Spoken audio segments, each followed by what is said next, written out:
C'est sur ce forum qu'on sait tout ce qui se passe, qui a contacté qui. C'est avec ça qu'on tient en fait. Et voilà quoi, on y passe tout notre temps.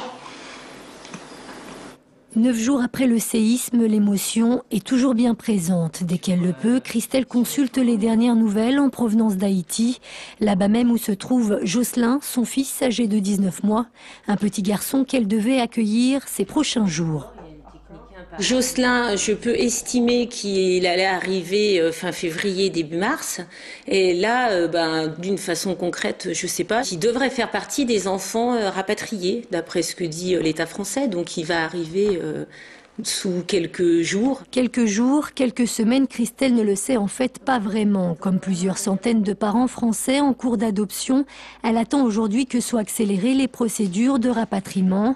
D'autant que sur place, les conditions de vie semblent se détériorer chaque jour un peu plus, les crèches ayant été sérieusement endommagées lors du tremblement de terre.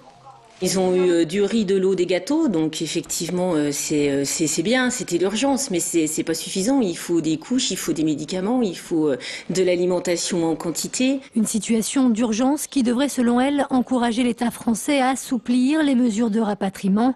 Aujourd'hui, seuls 276 enfants sont concernés sur près de 1000 en cours d'adoption. Tous les enfants qui sont aujourd'hui à la crèche ont des parents et les parents connaissent ces enfants. Puis il y a un vrai lien, c'est pas des enfants lambda, ce sont nos enfants. Aujourd'hui, Christelle, elle n'espère qu'une seule chose, accueillir Jocelyn au plus vite. Dans quelques mois, il fêtera ses 2 ans. Pour tous les deux, sans doute le tout premier anniversaire qu'il pourrait enfin passer en famille.